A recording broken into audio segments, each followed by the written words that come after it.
Okay. So Shaw was writing his plays not to be performed. এটা তোমরা লিখেও নিতে পারো.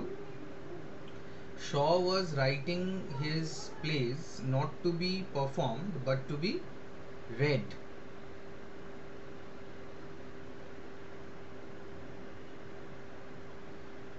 তার মানেটা কি?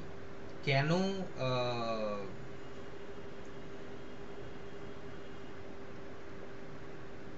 কেন উনি এটা এরকম করতেন? ঠিক আছে, একটা উত্তর মানে যদিও এই জিনিসটার উপর ডাইরেক্টলি কোনো প্রশ্ন হবে না যে কেন উনি, মানে তোমাদের লেভেলে তো একদমই নয়. তোমরা যদি কোনোদিনও জর্জ বার্নার্ড শকে নিয়ে রিসার্চ করো তখন হয়তো এই প্রশ্নটা আসতে পারে. তোমাদের 4 ইয়ার্স এখন গ্র্যাজুয়েশন 4th ইয়ারে তোমরা রিসার্চ করতে পারো, রিসার্চ টপিক নিতে পারো, আলোচনা করতে পারো. সেখানে এই প্রশ্নটা আসতে পারে বা আসবে হয়তো, যে কেন জর্জ বার্নার্ড শ নিজের প্লেগুলোকে পড়ার জন্য লিখতেন, পারফর্ম করার জন্য লিখতেন না. একটা উত্তর হচ্ছে এটার যে উনি নভেলিস্ট হতে চাইতেন. মানে ওনার যে প্রিফেস টু প্লেস প্লেজেন্ট বলে একটা ওনার যে বই আছে একটা, সেই বইয়ের সেই বইটাতে অনেকগুলো প্লে একসঙ্গে করে একটা বই তৈরি হয়েছে, অ্যান্থোলজি বলা যেতে পারে ওটাকে. সেটার মানে সেটার একটা প্রিফেস আছে, একটা অভিমুখ লেখা হয়েছে. সেই অভিমুখটায় বা সেই ইন্ট্রোডাকশনটায়, সেই প্রিফেসটাতে তিনি সেই প্রিফেসটার নাম হচ্ছে প্রিফেস টু প্লেস প্লেজেন্ট. এটাও তোমরা নোট ডাউন করবে, প্রিফেস টু প্লেস প্লেজেন্ট. উনি দুটো ধরনের প্লে লিখেছিলেন আর কি. একটা হচ্ছে প্লেজেন্ট প্লেস আর একটা হচ্ছে আনপ্লেজেন্ট প্লেস. প্লেজেন্ট প্লেস মানে যেগুলোকে পড়ে আমরা হালকা হাসি, হালকা ফুলকা থিমের ওপরে লেখা, যদিও ডিবেট আছে অনেক কিছু, কিন্তু লেখাটা হালকা ফুলকা. মানে থিমগুলো খুব একটা ডার্ক নয়, থিমগুলো খুব একটা হার্ড হিটিং নয়, এরকম টাইপের থিমগুলোকে নিয়ে তিনি লিখছেন. সেটার আর একটা এক্সাম্পল আদার দ্যান মেজর বারবেরা হচ্ছে arms and the man, an anti romantic comedy. মানে সাবটাইটেলটা হচ্ছে অ্যান অ্যান্টি রোম্যান্টিক কমেডি. সাবটাইটেলের ব্যাপারটাও তোমাদের জানা উচিত. মেজর বারবেরার কোনো সাবটাইটেল আছে কি না আমার ধারণা নেই. যদি থাকে তাহলে তোমরা যদি মেজর বারবেরার টেক্সটটা কিনে থাকো তাহলে ওই টেক্সটের ওপরে বা ভেতরে লেখা থাকবে সাবটাইটেলটা. যদি নেই তার মানে ওটার কোনো সাবটাইটেল নেই. যাই হোক, তো Major Barbara, Arms and the Man, Pygmalion, এই এরকম ধরনের অনেকগুলো প্লে আছে যেগুলোকে বলা যেতে পারে প্লেজ প্লেজেন্ট. প্লেজেন্ট মানে যেটা খারাপ লাগে না শুনতে দেখতে, বা যেটার থিমটা খুব একটা সিরিয়াস নয়. কিন্তু আবার এরকমও প্লে আছে বার্নার্ড শর যেগুলোকে বলা যেতে পারে আনপ্লেজেন্ট প্লেস বা প্রবলেম প্লেস. প্লেজেন্ট প্লেস একদিকে, আর একটা হচ্ছে প্রবলেম প্লেস, কারণ ওইখানে কোনো একটা সোশ্যাল প্রবলেমকে নিয়ে উনি লিখছেন. কেউ এক্সাম্পল দিতে পারবে ওনার একটা প্রবলেম প্লের? তোমরা নিশ্চয়ই টিউশনে পড়ছো শয়ের ব্যাপারে. তো একটা উদাহরণ যদি দিতে পারো প্রবলেম প্লেস, যেমন আমি প্লেজেন্ট প্লের 3টে উদাহরণ দিলাম ইনক্লুডিং Major Barbara, Arms and the Man, Pygmalion, এগুলো তোমরা নোট ডাউন করবে কারণ এগুলো আনসারের ক্ষেত্রেও কাজে লাগতে পারে আর কি. তো বলো, কেউ এক্সাম্পল দিতে পারবে? আশা করি তোমরা পড়ছো.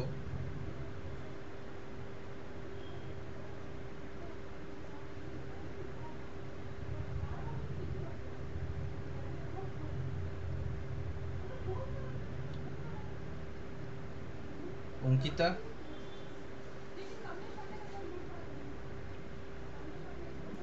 একটা স্যার মনে পড়ছে, কিন্তু আমার মনে পড়ছে না যেটা শয়েরই নাকি। বলো বলো. কি দা ডক্টরস ডিলেমা বলে কিছু কি? ডক্টর? আমি জানি না স্যার, জানি না। ডক্টর তো অনেক কিছুই হতে পারে, আমিও ডক্টর প্রীতেশ চক্রবর্তী, আমার নামে আনফরচুনেটলি কোনো প্লে নেই। তুমি একটা লিখতে পারো, এখানে আমি ভিলেন, তোমরা সবাই ভিকটিম। হ্যাঁ পল্লবী বলো। স্যার ওই কি একটা মিস্টার ওরম্যান প্রফেশনস ওরা একটা কি ছিল না? হ্যাঁ very good, Mrs Warren's profession. হ্যাঁ হ্যাঁ, অরেঞ্জ। ওয়ারেন্স, আরেকবার আরেকবার স্যার মিসেস, উচ্চারণ। হ্যাঁ হ্যাঁ। মিসেস হুম। ওয়ারেন্স, WARREN অ্যাপোস্ট্রফি ওয়ারেন্স হুম। প্রফেশন। তো এটা হুম। কিসের ওপরে ছিল পল্লবী? What was the theme? আহ, সেই ওম্যান ম্যারেজের সম্পর্কে কিছু ছিল কি, মানে? উমেন ম্যারেজ? না না না না, না মনে সেটা তো পড়ছে না। প্রবলেম নয়, সেটা তো মেনদের প্রবলেম, উইমেনদের ম্যারেজ। সোশ্যাল প্রবলেমটা হচ্ছে প্রস্টিটিউশন। দারিদ্রতার জন্য হ্যাঁ হ্যাঁ হ্যাঁ, মহিলারা বাধ্য হয়ে প্রস্টিটিউশনে নামছে, প্রস্টিটিউট হতে বাধ্য হচ্ছে, নিজের শরীরকে বিক্রি করতে বাধ্য হচ্ছে। সেইটা একটা সোশ্যাল প্রবলেম। মানে আমাদের সো কল্ড সিভিলাইজড সোসাইটিতে এখনো যে সেক্স স্লেভস বা পয়সার বিনিময়ে নারীর শরীরকে কেনার যে আম, যে প্রথাটা এখনো রয়েছে, সেটা একটা আমাদের সোশ্যাল প্রবলেম। এটা আমাদের লজ্জার জায়গা একটা। মানে এটা লজ্জার জায়গা নয় যে মহিলা পেটের দায়ে নিজের শরীর বিক্রি করছে, এটা লজ্জার দায় যে একজন মহিলাকে সেটা করতে হচ্ছে। আমাদের সমাজ এত উন্নত, এত লিবারেল, এত বড় লোক হয়ে গেছে অনেকে, কিন্তু তাও এখনো এমন কিছু মহিলারা আছেন যাদেরকে দুমুঠো ভাতের জন্য তাদেরকে নিজেদের শরীরটাকে বিক্রি করতে হয়। Mrs Warren's profession is a play written on slum landlordism, মানে স্লামসে কিভাবে ল্যান্ডলর্ডসরা, তোলাবাজরা টাকা তোলে এবং দরিদ্রদের আরো দরিদ্র করে, এবং একজন মহিলা কিভাবে নিজের নিজের শরীরটাকে বিক্রি করে সে নিজের পেটের ভাত জোগাচ্ছে। এটা হচ্ছে মিসেস ওয়ারেন্স প্রফেশন। ক্যান্ডিডা বলে আর একটা প্লে আছে শয়ের, সেটাকেও অনেকে প্রবলেম প্লে বলছে, কারণ ওইখানে এক্সট্রা ম্যারিটাল অ্যাফেয়ার কে নিয়ে আলোচনা করা রয়েছে। এরকম অনেকগুলো প্লে আছে যেখানে Shaw is talking about such themes which are very unpleasant, মানে কেউ শুনতে চায় না। মানে এই শব্দটা, এই যে প্রস্টিটিউট, সেক্স, গুন্ডা গুন্ডা হওয়া বা গুন্ডাগির্দি করা বা কি বলে তোলাবাজি, এই শব্দগুলোই আমরা শুনতে চাই না, তাই না? তো এই জিনিসগুলোকে নিয়ে শ লিখতো, এবং শ নিজেকে একটা কথা বললে মানে নিজের ব্যাপারেই একটা কথা বলতো আর কি, যে শ বলতো যে শ is An iconoclast. Iconoclast, icon মানে কি ফাতেমা?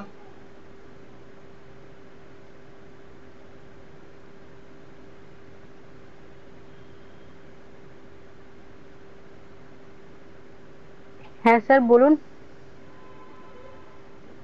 আইকন মানে কি? ICON, icon. স্যার আইকন মানে কি স্যার? স্যার যেটা সেই ছবি আঁকার কথা বলা হতো ওই আইকন, মানে? ছবি আঁকার কথা বলা হতো, এখানে কোনো আইকন আছে? মানে এই যে মিটিংটা তুমি আছো, সেখানে কোনো আইকন আছে? আইকন স্যার এই যে বিভিন্ন সবার ডিপি দিয়া, সব কি হলো? এই যে সবার বিভিন্ন ডিপি দেওয়া আছে, এগুলোতে আর একটা ছবি। রাইট, হ্যাঁ এগুলো আইকন। ঠিক আছে, মানে আইকনটা হচ্ছে একটা চিহ্ন, একটা প্রতীক। যেমন অঙ্কিতার একটা আইকন রয়েছে, শিল্পার আইকন রয়েছে, আমার আইকন রয়েছে, বা তোমাদের PDSF এরকম সব লেখা রয়েছে, এগুলো সবই আইকন। বা মাইকের একটা আইকন রয়েছে, ভিডিওর একটা আইকন রয়েছে, এগুলো সবই হচ্ছে তোমার আইকন। ঠিক আছে, তো আইকনোক্লাস্ট কথাটার মানেটা কি? What is the meaning of iconoclast? Sathi?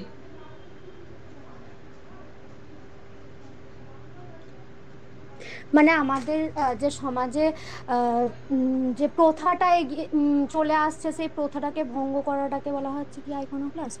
মানে রাইট। ধরুন, হুম হুম, বলো বলো।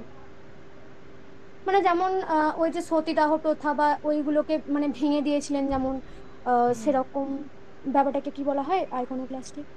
ইয়েস। আইকনোক্লাস্টিক রাইটার হলো এমন একজন ব্যক্তি যে সমাজের যে প্রথাগুলো, সমাজের যে ভণ্ডামিগুলো, সমাজের যে আইকনগুলো তৈরি হয়েছে, যেগুলোর মাথা মুন্ডু কিছুই নেই, যেগুলো আমাদের উপরে চাপিয়ে দেওয়া হয়েছে, সেরকম ধরনের আহ, কথাগুলো, সেরকম ধরনের আইডিয়াগুলোকে যে মেরে মেরে ভাঙছে, তাকে বলা হয় আইকনোক্লাস্ট। তো এরকম নিজেকে আইকনোক্লাস্ট বলছে। এরকম কোনো আইকনোক্লাস্ট আমাদের সমাজে কে আছে এই মুহূর্তে? না হলেও যদি যেটা সাথী বলল যে সতীদাহ প্রথাকে, সতীদাহ প্রথার বিরুদ্ধে লড়াই করা, বা অন্য ধরনের যে সামাজিক বিকৃতিগুলো আমাদের সমাজে আছে সেগুলোর বিরুদ্ধে যে লড়াই করেছে, তাদের মধ্যে একজনের কেউ নাম বলো। শিল্পা বলো।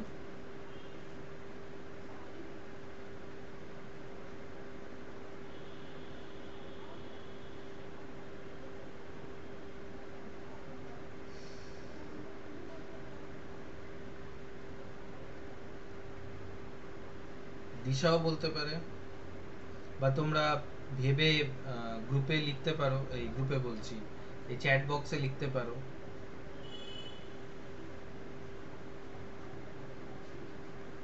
সে সতীদাহ প্রথা বলতে তো রাজা রামমোহন রায়ের কথা বলবো।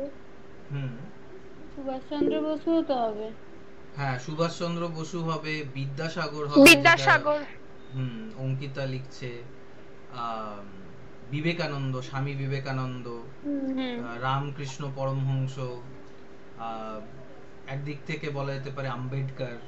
ঠিক আছে, বিভিন্ন ধরনের যে আইকনস গুলো ছিল, বিভিন্ন ধরনের যে গোঁড়ামি গুলো ছিল, বিভিন্ন ধরনের যে এস্টাবলিশড রীতিনীতিগুলো ছিল, যেগুলো বিশ্রী, যেগুলো ন্যাক্কারজনক, সেইগুলোকে ভাঙার কাজ, সেগুলোর বিরুদ্ধে লেখার কাজ যারা করে, তাদেরকে আইকনোক্লাস্ট বলা হয়।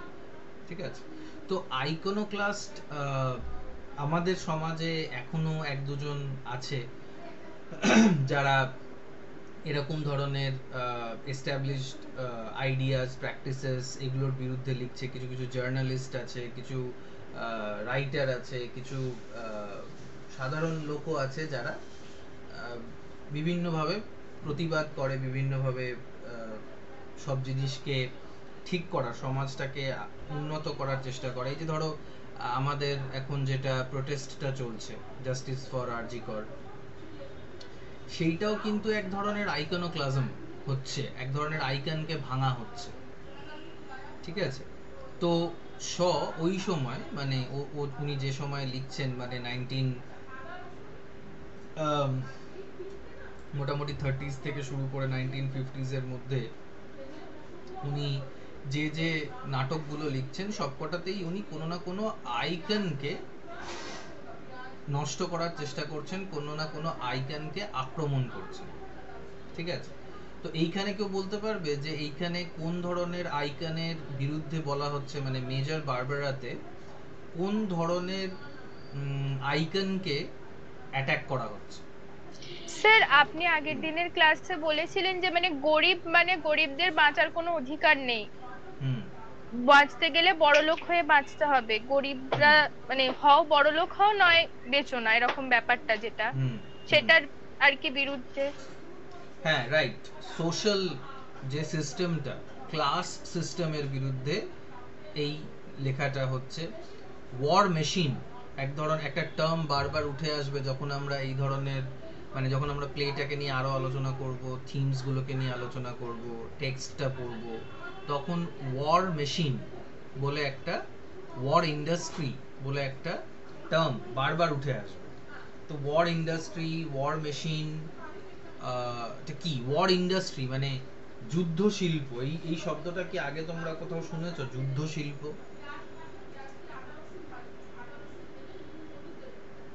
any idea about war machinery or war industry? শিল্প বিপ্লবের কথা স্যার ওখানে? শিল্প বিপ্লব তো ইন্ডাস্ট্রিয়াল রেভলিউশন, কিন্তু এটা হচ্ছে ওয়ার ইন্ডাস্ট্রি, মানে যুদ্ধ শিল্প। এরকম কোনো আইডিয়া কি তোমাদের জানা আছে বা তোমরা জেনেছো যে এরকম কোনো আইডিয়া আছে যেটাকে বলা হচ্ছে যুদ্ধ শিল্প? মানে হ্যাঁ বলো। শিল্পর জন্য যুদ্ধ যেটা বলতে চাইছেন এটা? শিল্পের জন্য যুদ্ধ না, এটা শিল্পের জন্য যুদ্ধ নয়, এটা যুদ্ধের শিল্প। মানে এমন একটা শিল্প যেটা কমপ্লিটলি ডিপেন্ড করে হচ্ছে যুদ্ধের উপরে। মানে স্যার যে বড় আম্বেদকর বড়, যেমন হচ্ছে, হ্যাঁ বলো আম্বেদকর বলো। যেমন মিসাইল তৈরি করতে চেয়েছিল, ওই ব্যাপারটা কি হতে পারে এখানে? আম্বেদকর মিসাইল তৈরি করতে চেয়েছিল? Sorry sir, Abdul Kalam. হ্যাঁ, আব্দুল কালাম মিসাইল তৈরি করেছিলেন, বাট আমাদের দেশে আমরা ওটাকে ডিফেন্স বলি। আমাদের দেশে ওয়ার ইন্ডাস্ট্রিটা এই জন্য ইন্ডাস্ট্রি নয় কারণ ওটা প্রফিটের জন্য খুব একটা ব্যবহার করা হয় না, তবে এখন আস্তে আস্তে ওই দিকেই যাচ্ছে ব্যাপারটা। বাট হ্যাঁ, তুমি কাছাকাছি আছো, যে এই যে মিসাইল তৈরি করা, এটার তো একটা ফ্যাক্টরি আছে। কোথায় আছে বলো তো? অঙ্কিতা কিছু বলছিলে, বলো। হ্যাঁ স্যার, বলছিলাম যে এই কামান, গোলা বারুদ, মানে যে সমস্ত জিনিসগুলো বোমা টাইপের জিনিস যেগুলো আর কি যুদ্ধে ব্যবহার করা হয়, সেই সমস্ত জিনিসগুলোর যে ফ্যাক্টরি, মানে যে আলাদা ইন্ডাস্ট্রিটা, সেটাকে কি ওয়ার ইন্ডাস্ট্রি বলে? ইয়েস, সেটা তো আমাদের দেশেও আছে। কোথায় আছে বলো তো?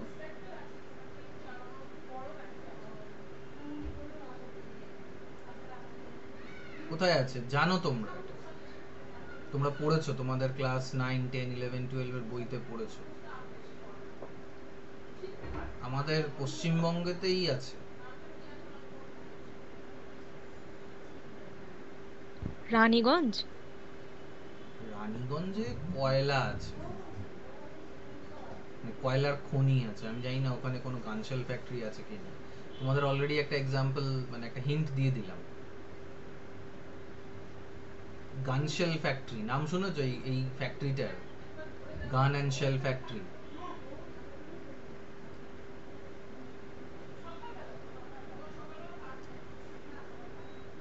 গানশেল ফ্যাক্টরি হচ্ছে ইছাপুরে, আর একটা ছিল হচ্ছে কাশীপুর। এখনো মনে হয় আছে, তবে আমার মনে হয় ওটা ফাংশনাল নয়। কিন্তু ইছাপুর বলে একটা জায়গা আছে উত্তর 24 পরগনা, মানে আগরপাড়া থেকে বেশি দূর নয়। ইছাপুর, যেটাকে ঈশাপুরও বলা হয়, সেইখানে একটা বিরাট ফ্যাক্টরি আছে। এই ফ্যাক্টরিটার কথা হ্যাঁ, দুটো ফ্যাক্টরি। আরে রাইফেলের কথাই বলছি, আমি জানি মেটালের আছে। তো আমার বেটার হাফ বলছে যে দুটো ফ্যাক্টরি আছে, একটা মেটাল আর একটা রাইফেল ফ্যাক্টরি। তো আমরা রাইফেল ফ্যাক্টরিটাকে নিয়ে বেশি ইন্টারেস্টেড। ওখানে রাইফেল তৈরি হয়। ইনসাস বলে একটা ইন্ডিজিনাসলি প্রডিউসড রাইফেল আছে। তোমরা রাইফেলের নামও জানো, লাইট মেশিন গান, কার্বাইন। আমি জানি না তোমরা নাম শুনেছো কিনা। SLR, self loading rifle, INSAS, এগুলো সব হচ্ছে রাইফেলের নাম, ঠিক আছে? তো এই রাইফেলগুলো এই ঈশাপুর বা ইছাপুরে তৈরি হয়, এবং সেটা শুধু একটা নয়, এরকম অনেক গানশেল ফ্যাক্টরি আছে যেগুলো অ্যাকচুয়ালি ব্রিটিশার্সরা বানিয়েছিল। যেটা অঙ্কিতা বলল, গোলা বারুদ, কামান, ট্যাঙ্ক, এরোপ্লেন, মিসাইল, এগুলো সব যে তৈরি করার যে শিল্পটা, সেইটাকে ওয়ার মেশিন বা ওয়ার ইন্ডাস্ট্রি বলা হয়। কিন্তু আমাদের দেশে এটা সমস্যা বলবো না, এটা ভালো জিনিস বলবো আমি জানি না, যে আমাদের দেশে এই জিনিসগুলো সাধারণত প্রফিটের জন্য বিক্রি করা হয় না। তুমি যদি দোকানে গিয়ে বলো যে তোমার একটা বন্দুক চাই, তাহলে তোমার নামে পুলিশে ফোন যাবে যে এই লোকটা বন্দুক চাইতে বা এই মহিলাটা বন্দুক চাইতে এসেছে, ঠিক আছে? এটার জন্য লাইসেন্স লাগে। কিন্তু পাশ্চাত্যের যে দেশগুলো, স্পেশালি আমেরিকা, ব্রিটেনের ব্যাপারটা আমি জানি না ওখানে কি ব্যাপার, আমেরিকাতে তোমার বন্দুক রাখার জন্য কোনো লাইসেন্স দরকার নেই। এবং আকচার তোমরা শুনেছো যে আহ, আমেরিকার যে স্কুল কলেজেস ইউনিভার্সিটিস গুলো আছে সেখানে মাঝে মধ্যেই কেউ একজন বন্দুক নিয়ে ঢুকে পড়ছে আর টিচারদের স্টুডেন্টদের গুলি করে মারছে। তো ওখানে গান পাওয়াটা খুব সহজ, মানে টাকা দিলেই ওখানে গুলি বন্দুক এগুলো সব পাওয়া যায়, কিন্তু আমাদের দেশে এটা অত সহজ না। মানে তুমি গানশেল ফ্যাক্টরিতে গিয়ে যদি বলো তোমার একটা কামান লাগবে, তুমি পাবে না ওটা, ঠিক আছে? মানে লাইসেন্স পেতে গেলেও অনেক খড়কাট পোড়াতে হয়। On one hand it's good, on one hand মানে যাই হোক, এটা প্রফিটের জায়গা নয়। ভারতবর্ষে কেউ প্রফিটের জন্য ইয়ে করে না, মানে বন্দুক বা গুলি বানায় না। কিন্তু আমেরিকায় এরকম অনেক ফ্যাক্টরি আছে যেগুলো নিজেরাই গুলি বন্দুক কামান ইত্যাদি সব বানিয়ে নিতে পারে এবং বিক্রিও করতে পারে। এবং ওদের একটা বড় প্রফিটের জায়গা হচ্ছে এই ধরনের গোলা বারুদ বন্দুক বোম এগুলো বানিয়ে আমাদেরকে বিক্রি করে। আমাদের দেশ এবং পাকিস্তান নিজেদের মধ্যে সবসময় মারামারি করছে। এবার এই মারামারি করার জন্য কি লাগবে? গোলা বন্দুক লাগবে। তো গোলা বন্দুক ওদেরকেও বিক্রি করছে, আমাদেরকেও বিক্রি করছে।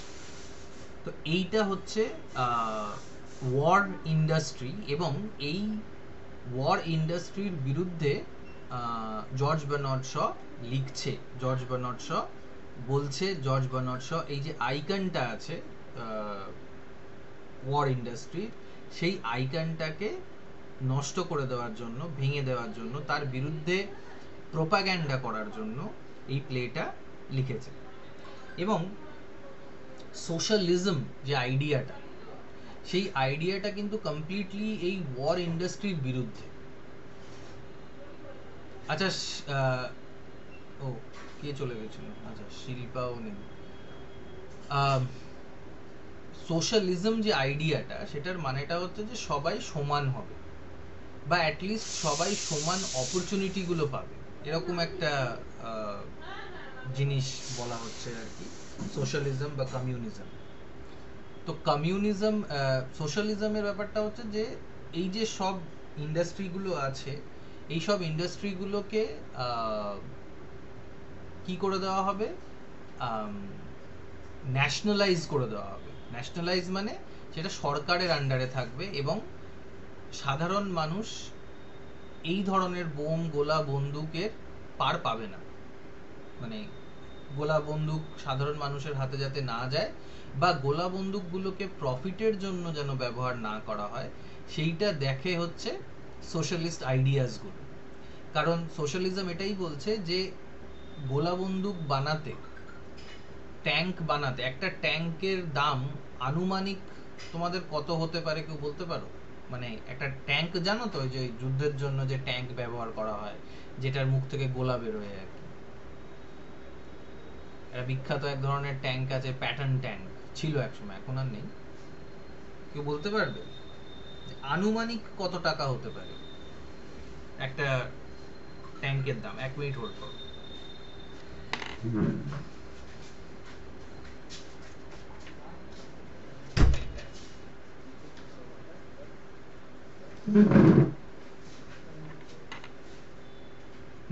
বলো, এমনি মানে বল পার্ক ফিগার দাও। বল পার্ক মানে অ্যাপ্রক্সিমেট একটা ফিগার দাও যে কত হতে পারে। 10 কোটি টাকা। 10 কোটি। আর কেউ?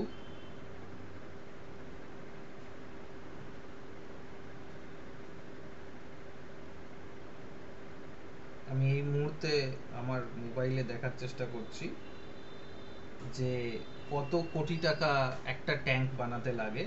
আমাদের ইন্ডিজিনাসলি প্রডিউসড, মানে আমাদের দেশে প্রডিউসড ট্যাঙ্ক, যেটার নাম হচ্ছে Arjun MK1A main battle tank, ঠিক আছে?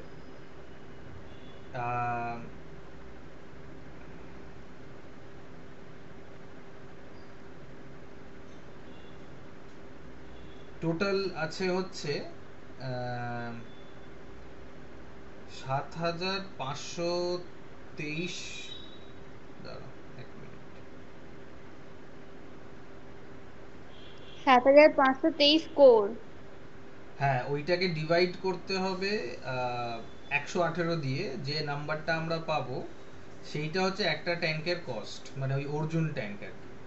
আর অর্জুন ইজ চিপার, 7500 কত 23 ডিভাইডেড বাই 118, মানে 118টা ইউনিট আছে আর কি। কে যেন বললো 10 কোটি, তাই তো? স্যার ৭৫,২৩০ দেখাচ্ছে তো। ৭৫,০০০? না না, ৭৫২৩ কোটি ডিভাইডেড বাই 118 হলে হচ্ছে তোমার 63 কোটি, 63 করোড়। মানে একটা ট্যাঙ্ক বানাতে 63 কোটি টাকা লাগছে। আর 118টা ট্যাঙ্ক আমাদের নাকি আছে, সেটাতে তৈরি করতে ৭৫২৩ কোটি লেগেছে আর কি, ঠিক আছে। কিন্তু আবার একটা দেখাচ্ছে যে the Indian army is developing a new light tank that will cost around 17,500 crore. মানে এবার এটা একটা ট্যাঙ্কের দাম, না এটা অনেকগুলো ট্যাঙ্ক তৈরি হবে সেইটার দাম, সেইটা বলতে পারছি না। কিন্তু মানে ইমাজিন করতে পারো যে কাছাকাছি 65 কোটি, 64 কোটি 65 কোটি পার ট্যাঙ্ক, একটা ট্যাঙ্ক বানাতে। ভাবতে পারছো যে কত টাকা একটা ট্যাঙ্ক বানাতে? আচ্ছা ট্যাঙ্ক দিয়ে কি হয় কে বলতে পারবে? ট্যাঙ্ক বানিয়ে আমরা কি করব?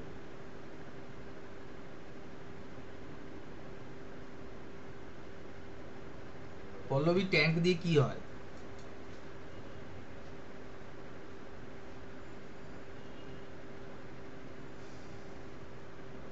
পল্লবী, হ্যাঁ স্যার। তুমি ট্যাঙ্ক চালিয়েছো কোনোদিনও? কি হয় ট্যাঙ্ক তো ট্যাঙ্ক? চালালাম, হ্যাঁ, আমি নিজেই যে উড়ে যাবো ট্যাঙ্ক চালাতে, একা হাত কাছাকাছি যেতে পারবো। ট্যাঙ্ক দিয়ে হয়টা কি সেটা বলো। Why do we use a tank? তো বোমা বা গোলাগুলোতে ছোঁড়া হয়। যুদ্ধের জন্য ব্যবহার হয়, তাই তো? হুম হুম।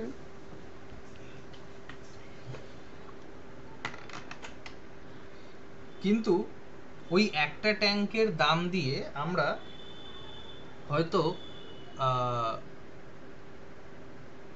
মিনিমাম 100টা আমার মনে হয় ট্র্যাক্টর বানিয়ে নিতে পারবো।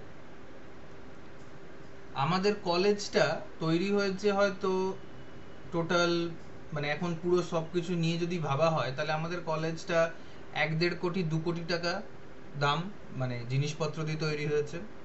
তার মানে যদি 2 কোটি টাকাও ধরি তাহলে ওরকম 30টা কলেজ তৈরি হয়ে যাবে। এটাই সব বলতে চাইছে যে এই যুদ্ধের দামি দামি মারপিটের যন্ত্র তৈরি না করে যদি আমরা মানুষের উন্নতির যন্ত্র তৈরি করতাম তাহলে ভালো হতো না? তোমাদের কি মত পল্লবী?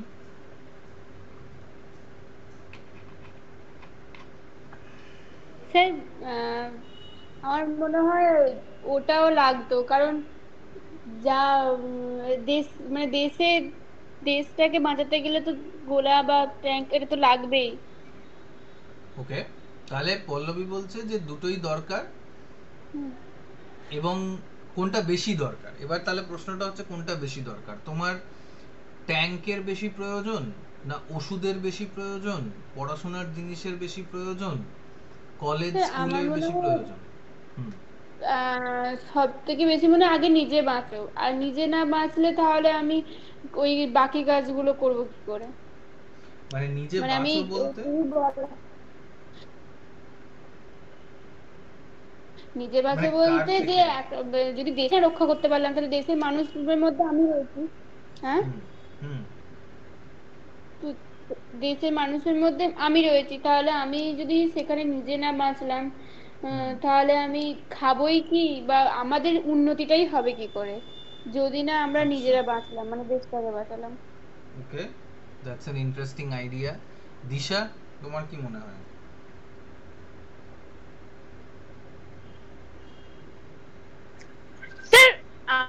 মনে হয় মানে একটা ইম্পর্টেন্ট, কিন্তু ওটার থেকে বেশি ইম্পর্টেন্ট মানে হেলথের যে ব্যাপারটা বা হুম আরো যেগুলো উন্নতিটা আগে ইম্পর্টেন্ট, তারপর হুম ওকে। সাথী? স্যার আমার মনে হয় যুদ্ধের অস্ত্রটা আগে প্রয়োজন, যুদ্ধের অস্ত্র আগে প্রয়োজন, কারণ নিজে না ওকে। বাঁচতে পারলে তাহলে দরকার নেই। হুম ওকে। আচ্ছা ফাতেমা?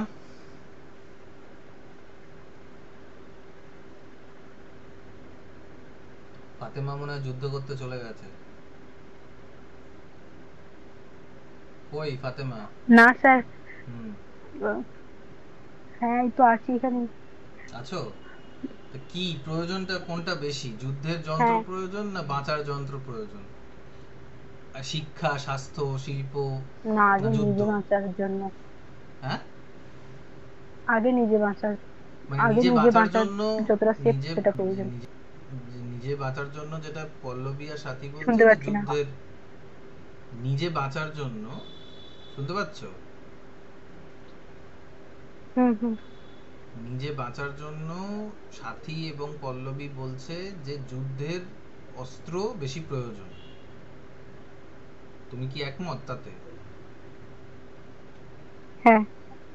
বাহ। অঙ্কিতা? আচ্ছা, আমার মনে হয় দুটোই ইকুয়ালি প্রয়োজন। না, তোম এবার তো আমি খুব সিম্পলি একটা কথা বলছি। তোমার কাছে 10 টাকা আছে, ঠিক আছে? এবার তোমার কাছে অপশন হচ্ছে যে তুমি ওই 10 টাকা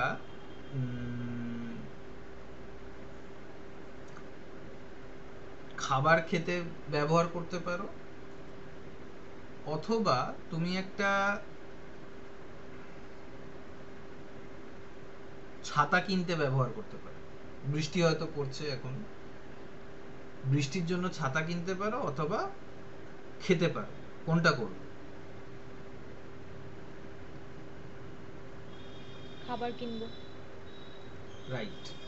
শ এটা বলার চেষ্টা করছে যে আমাদের রিসোর্সেস, মানে যদি ভারতের কথা বলা হয় তাহলে ভারতের কাছে যে 10 টাকা আছে, যেটা মাত্র 3% লোকে ট্যাক্স দেয় দেশের, সেই ট্যাক্স থেকে যে টাকাটা ওঠে সেটার থেকেই এইসব জিনিসগুলো হচ্ছে, ট্যাঙ্ক, এরোপ্লেন এসব তৈরি হচ্ছে।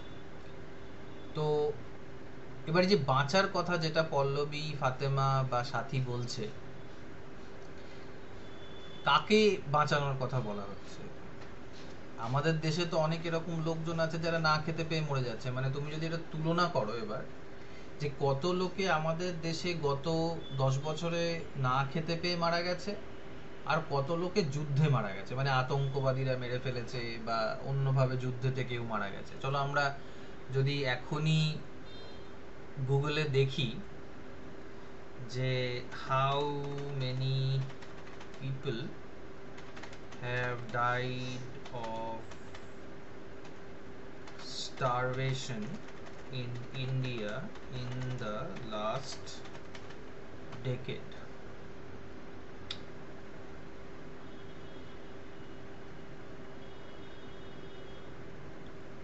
এখানে গভর্নমেন্ট বলছে যে কেউ না খেতে পেয়ে নাকি মারা যায়নি, ঠিক আছে? কিন্তু এটা গভর্নমেন্টের ডেটা। এবার যদি আমরা অন্য একটা জায়গায় যাই, অন্য একটা ডেটা দেখার চেষ্টা করি আর কি, তাহলে আমরা দেখতে পাবো 2010 থেকে 2022-এর একটা ডেটা আমি তোমাদেরকে দেখানোর চেষ্টা করছি।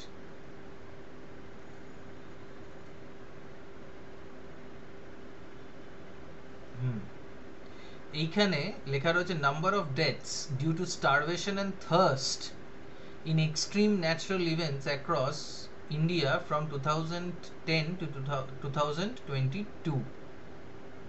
2010 থেকে নিয়ে 2022 অবধি কতজন খিদে এবং তেষ্টায় মারা গেছে। Lack of food and water. কি বলছে?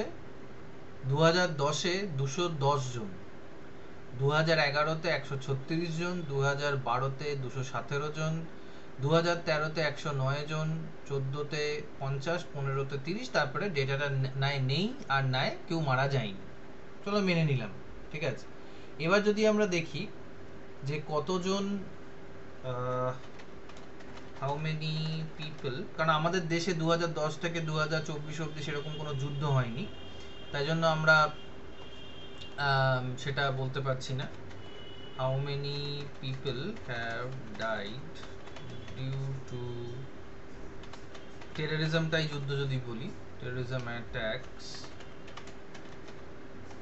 In the last decade. 2010 থেকেই দেখা যেতে পারে যে 2022 অবধি কতজন মারা গেছে। ইন্ডিয়াতে হতে হবে এটা, সরি।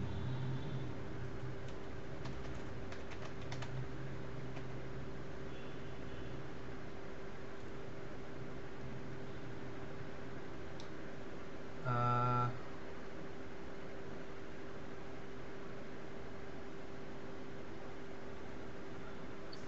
2011-তেই মনে হয় দিল্লির একটা ক্যাফেতে সেই অ্যাটাক হয়েছিল না? হ্যাঁ, এই দেখো এইখানে একটা ডেটা আশা করি তোমরা দেখতে পাচ্ছ। যদি 2010 থেকে ধরি তাহলে এইখানে ইনসিডেন্টস অফ কিলিং, সিভিলিয়ান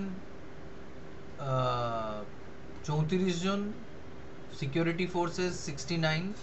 এবার এই করে করে যদি আমরা দেখি তাহলে এখানেও অনেক লোক মারা গেছে, কিন্তু যদি আগের ডেটাটায় যাই এবং ওটাকে অ্যাড আপ করি তাহলে খুব একটা তফাৎ কিন্তু হয়নি। আমি যেটা বলতে চাইছি যে আমাদের কাছে যদি অপশন এটা থাকে যে আমাদের কাছে আমরা টাকাটা যেটা আমাদের আছে সেটা দিয়ে আমরা সত্যিকারের প্রাণ বাঁচাবো না প্রাণ হানি করার চেষ্টা করব, ট্যাঙ্ক দিয়ে আমরা অন্য মানুষকে মারতে পারি, কিন্তু মানে বাঁচানোর যে জায়গাটা, যেমন ধরো কোনো একটা জায়গায় কোনো একটা স্টেটে, বোধহয় গুজরাট বা মহারাষ্ট্রতে অক্সিজেন সিলিন্ডার ছিল না বলে 57 না 58টা শিশুর প্রাণ চলে গেছিল। তোমরা হয়তো খবরের কাগজে পড়েছো, কারণ মনে আছে এই ঘটনাটা?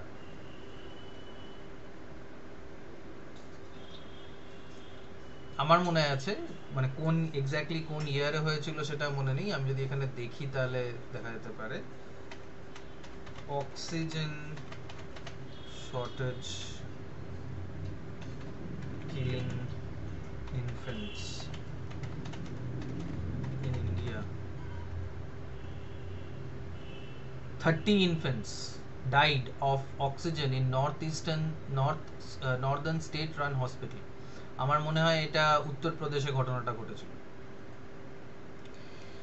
So what I'm trying to say, or what Shaw was trying to say is, কোনটা তাহলে বেশি জরুরি হলো? তাহলে কোনটায় প্রাণটা বাঁচছে আমাদের কাছে যে রিসোর্সেস গুলো আছে, আমাদের দেশের কথা আমি বলছি, ব্রিটেনের কথা আমি বলছি না, আমাদের দেশের যে রিসোর্সেস গুলো আছে সেটা নাই আমাদের খেতে দিতে পারে, নাই আমাদের শিক্ষা দিতে পারে, নাই আমাদের শিল্প গড়তে পারে, আর নাই যেটা সাথী বা পল্লবী যেটা বলছিল যে আমাদের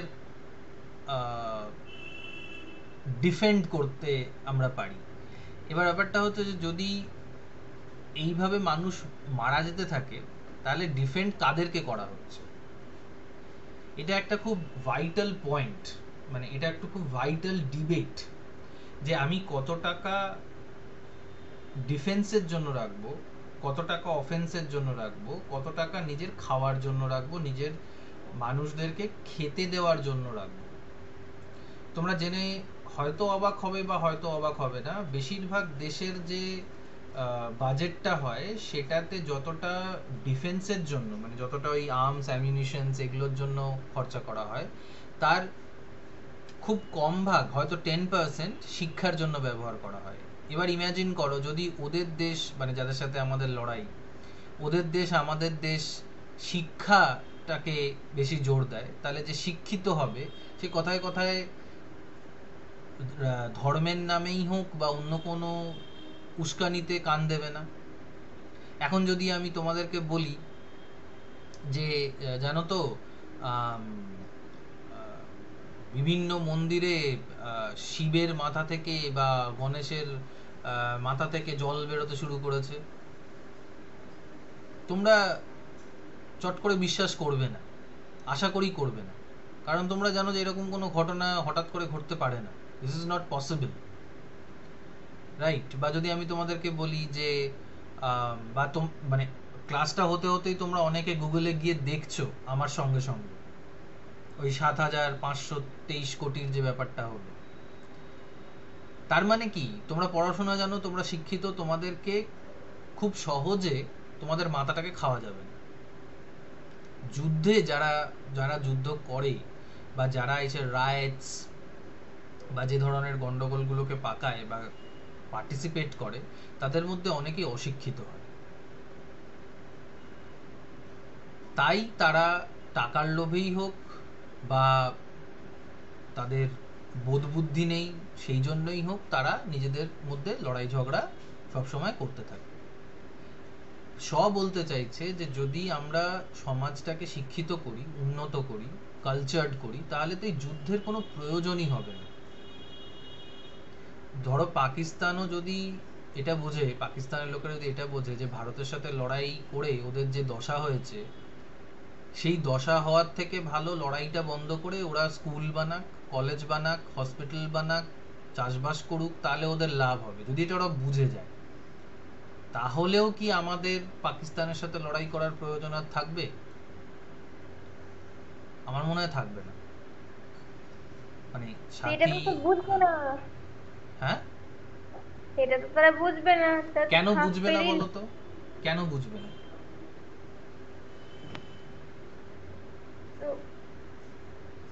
উত্তরটা খুব সহজ, কারণ তাদের রাইট এডুকেশন দেওয়া হচ্ছে না। রাইট, ওদেরকে এডুকেশন দেওয়া হচ্ছে না। আবার সাথী কে কিছু বলছিল, সাথী বলো। গোঁড়ামিতে বিশ্বাস করে বেশি। গোঁড়ামিতে কেন বিশ্বাস করে, কেন বাধ্য হয় বিশ্বাস করতে? কারণ তাদের শিক্ষা নেই। অঙ্কিতা বলো।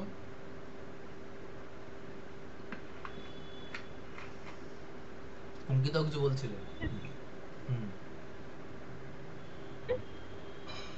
শোনা গেল না, আবার বলো।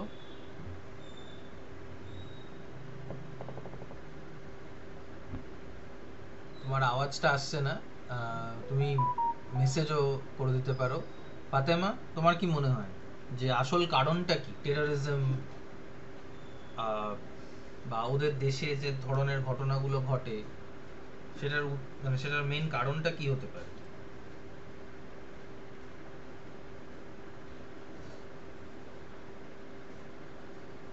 হ্যাঁ স্যার বলুন। কিছুটা শিক্ষাগত অভাবটা থাকে, কিছুটা কেন, ওটা সবটাই, বেশিরভাগটাই শিক্ষাগত, শিক্ষার অভাব। এই যে তোমাদেরকে ধরো আমি এখন যদি গিয়ে বলি যে চলো অঙ্কিতা, ফাতেমা, সাথী, দিশা, পল্লবী, তোমাদেরকে আমি একটা করে বন্দুক দিচ্ছি, চলো আমরা গিয়ে ডাকাতি করি বা আমরা গিয়ে খুন করি, তোমরা কি চট করে রাজি হয়ে যাবে যে হ্যাঁ চলুন ডাকাতি করব, খুন করব? কেন করবে না? মানে তোমরাও গুলি চালাতে পারো, তোমরাও গলা কেটে দিতে পারো, বাট করবে না কেন?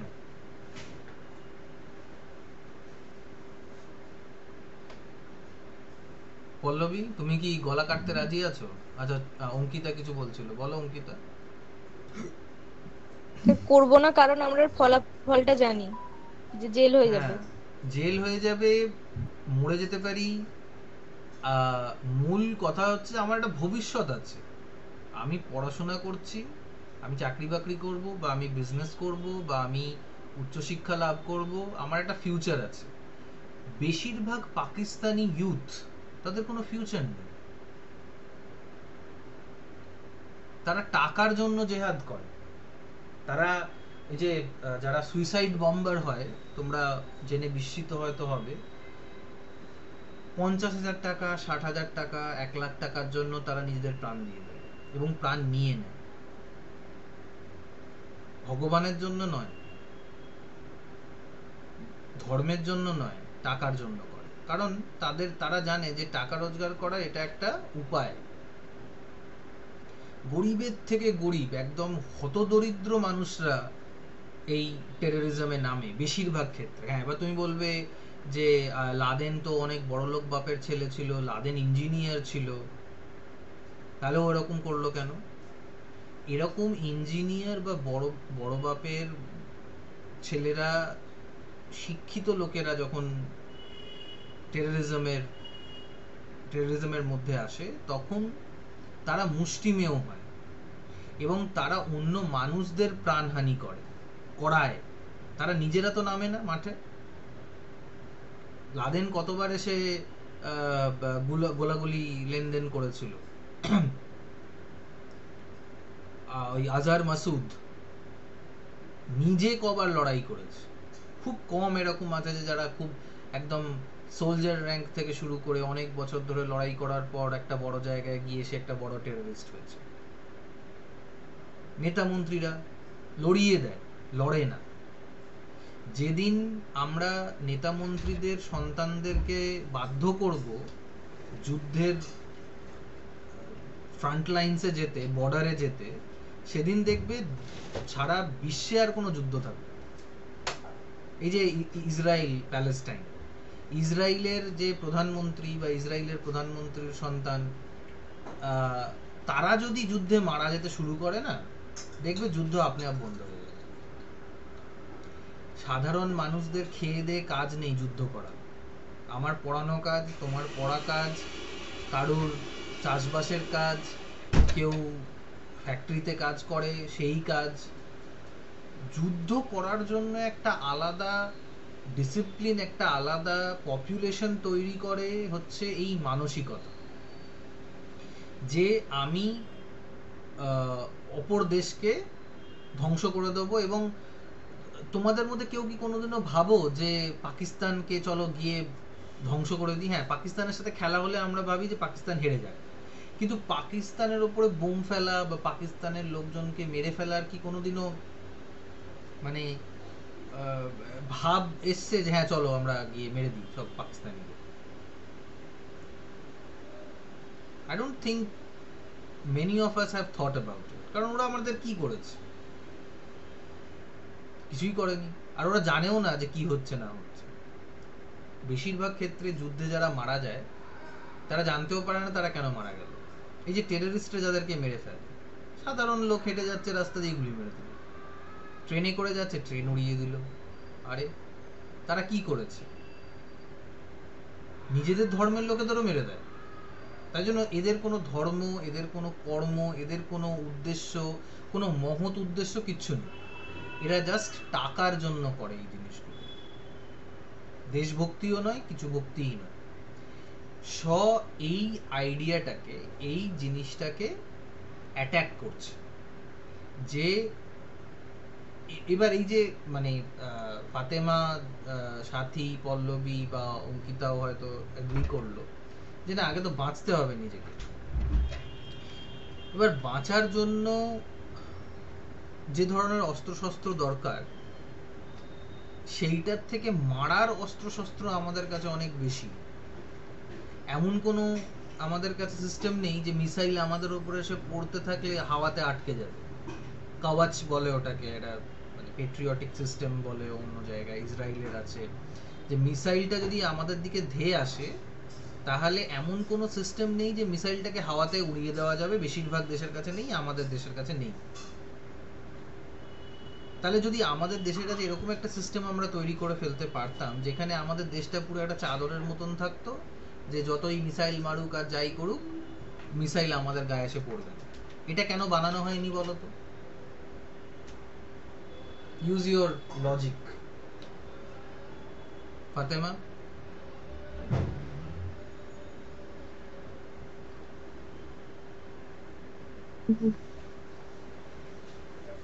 মানে এটাও তো তৈরি করা যেতে পারতো। হ্যাঁ তৈরি করা যেতে পারতো, কিন্তু আহ, কেন কেন তৈরি নয়, কেন তৈরি হয়নি?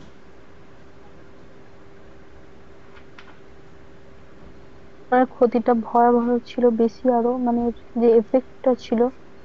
কিসের effect? ওই মিসাইল গুলোরই।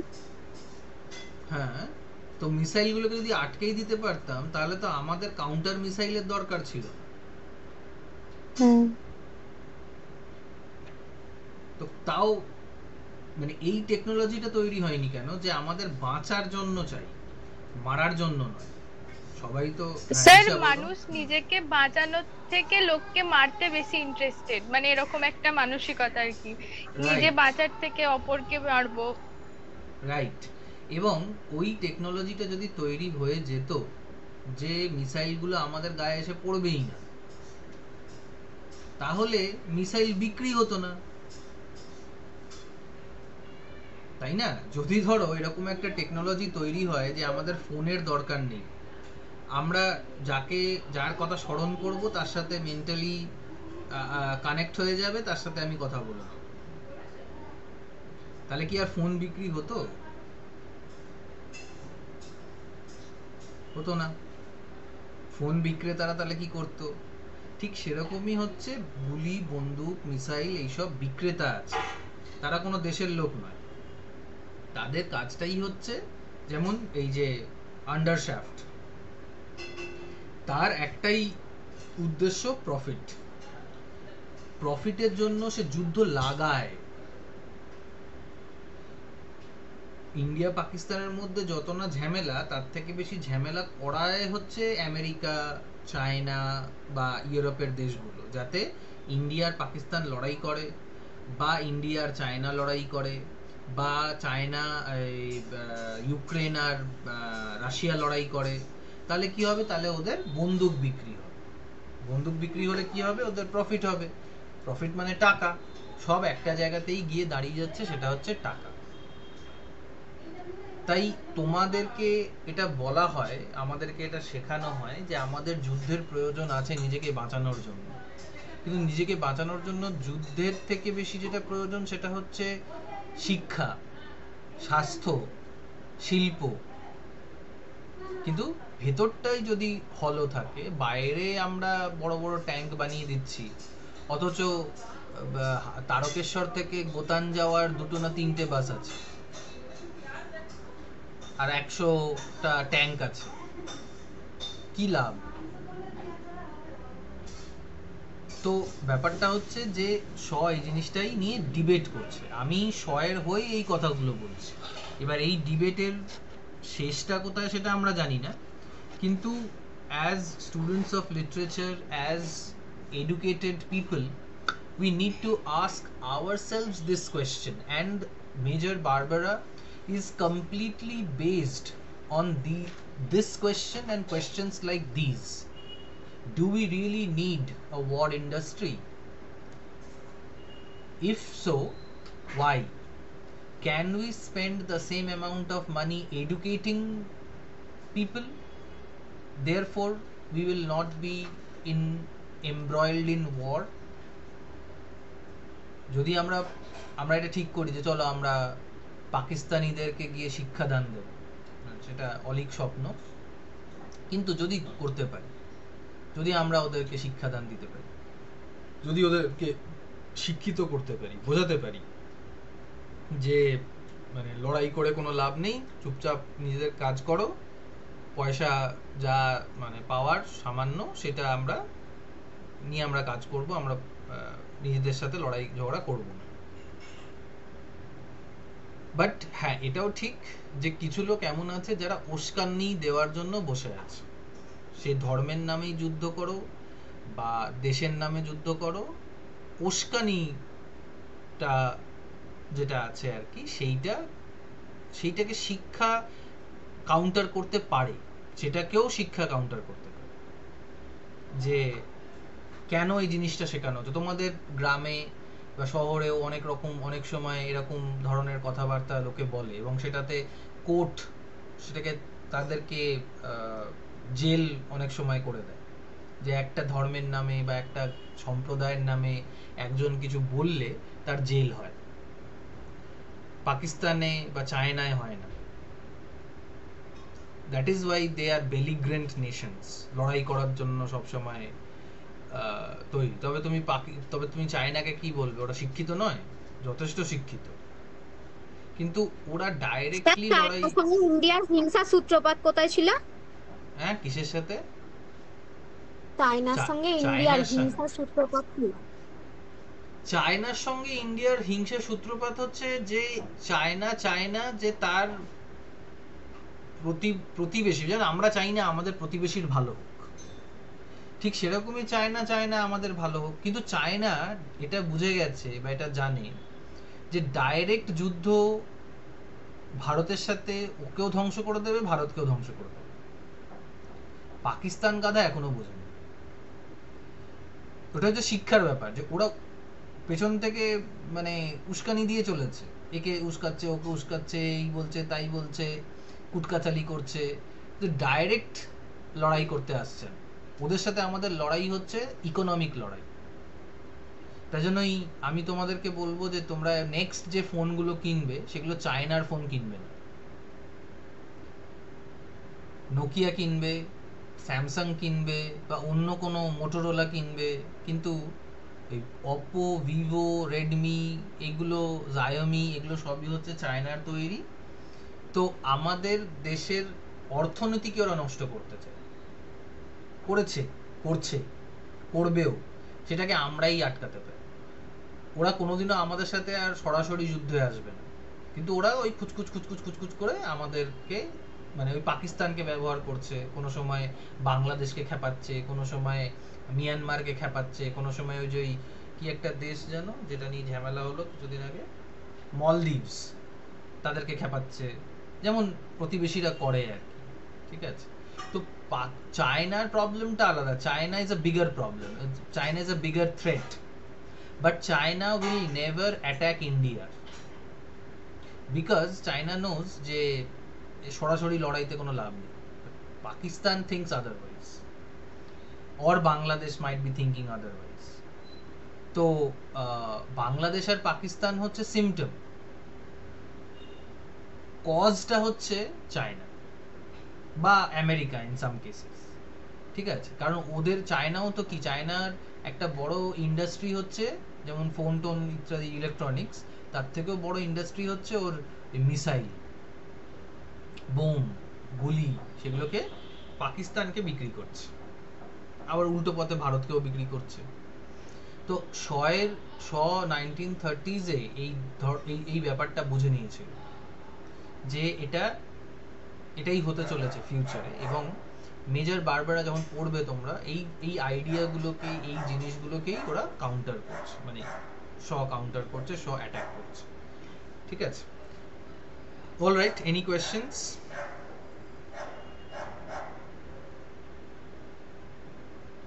ওকে, কোয়েশ্চেনস না থাকলে তোমরা মিটিং লিভ করতে পারো, আজকের জন্য এখানেই থাক। হ্যাঁ বলো। তাহলে প্রবলেম প্লের যে মেন যে থিমটা, তাহলে ওটা কি হলো? এটাকে প্রবলেম প্লে সাধারণত বলা হয় না, কারণ এটা একটা মানে এমন একটা থিম যেটা according to many critics it's not a big problem.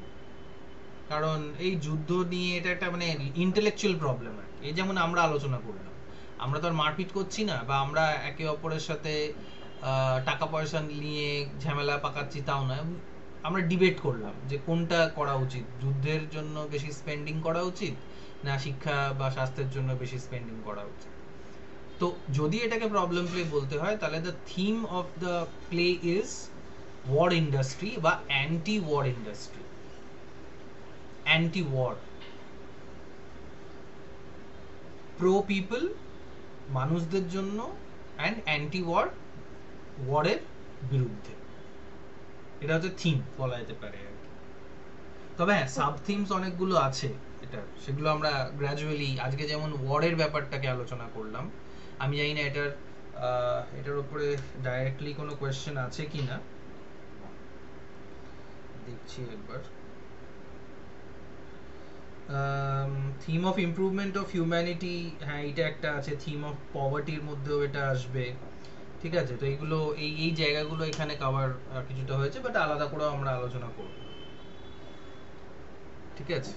আর আর কেউ?